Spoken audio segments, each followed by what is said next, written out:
আসসালামু আলাইকুম রহমতুল্লাহি আবরাকাতু। জানতে ও শিখতে চাই চ্যানেলে আপনাদের স্বাগতম। হিমইয়ার এর প্রসিদ্ধ শাখাগুলো হচ্ছে: 1. কুজা। এর প্রশাখা সমূহ হলো বাহরা, বালি, আলকাইন, কালব, উজরা ও ওয়াবারা। 2. সাকাসিক। তারা হলেন জায়দ বিন ওয়াইলা বিন হিমাইয়র এর বংশধর। জায়দ এর উপাধি হলো সাকাসিক। তারা বনি কাহলানের সাকাসিক কিন্দাহুর অন্তর্ভুক্ত নয়, যাদের আলোচনা সামনে আসছে। 3. জাইদুল জামহুর। এর প্রশাখা হলো হিমইয়ারুল আসগার, সাবা আল আসগার, হাজুর ও জু আসবাহ। খ. কাহলান। এর প্রসিদ্ধ শাখা প্রশাখাগুলো হচ্ছে হামদান, আলহান, আশআর, তাই, মাজহিজ। মাজিজ থেকে আনস ও আন্নাখ। লাখুম। লাখুম হতে কিন্দা, কিন্দা হতে বনু মুয়াবিয়া, সাকুন ও সাকাসিক। জুজাম, আমিলা, খাউলান, মাআফির, আনমার। আনমার থেকে খাসআম ও বাখিলা, বাখিলাহ থেকে আহমাস। আজদ। আজদ থেকে আউস, খাজরাজ, খুজাআ এবং জাফরান বংশধরগণ। এরা পরে সাম্রাজ্যের আশেপাশে সাম্রাজ্য প্রতিষ্ঠা করেন এবং আলে গাসসান নামে প্রসিদ্ধি লাভ করেন। অধিকাংশ কাহলানি গোত্র পরে ইয়ামান রাজ্য পরিত্যাগ করে আরব উপদ্বীপের বিভিন্ন অঞ্চলে ছড়িয়ে পড়ে। সাধারণভাবে তাদের দেশত্যাগের ঘটনা ঘটে সাহলে আরিমের কিছু পূর্বে। ওই সময়ের ঘটনা যখন রোমীয়গণ মিশর ও শামে অনুপ্রবেশ করে ইয়ামেনের অধিবাসীদের ব্যবসা বাণিজ্যের জলপথের উপর একচ্ছত্র আধিপত্য প্রতিষ্ঠিত করে এবং স্থলপথের যাবতীয় সুযোগ সুবিধাও চিরতরে অবসান ঘটে। এর ফলে কাহলানিদের ব্যবসা বাণিজ্য একদম উজাড় হয়ে যায়, যার সাক্ষ্য পবিত্র কোরআনে এসেছে।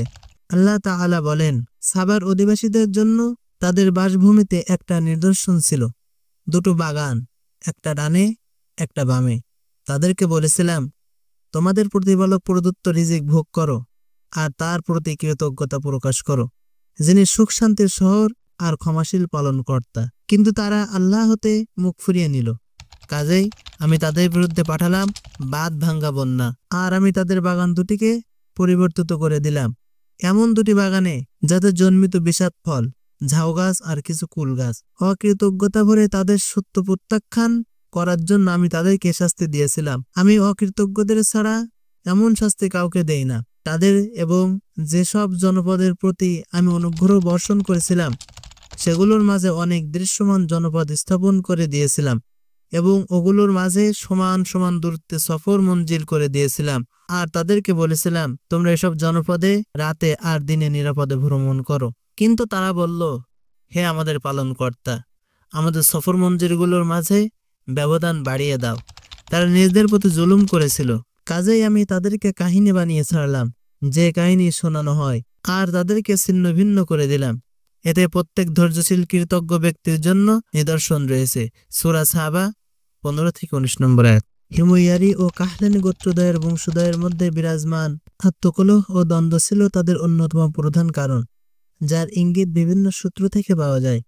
এ সকল সূত্র থেকে যে তথ্য পাওয়া যায় তাতে দেখা যায় যে আত্মকলহের কারণে জীবনযাত্রার বিভিন্ন ক্ষেত্রে নানাবিধ জটিল সমস্যার উদ্ভব হওয়ার কাহলানি গোত্রসমূহ স্বদেশভূমির মায়া মমতা ত্যাগ করতে বাধ্য হয়, কিন্তু হিমইয়ারি গোত্রসমূহ স্বস্থানে স্থায়ীভাবে প্রতিষ্ঠিত থাকে।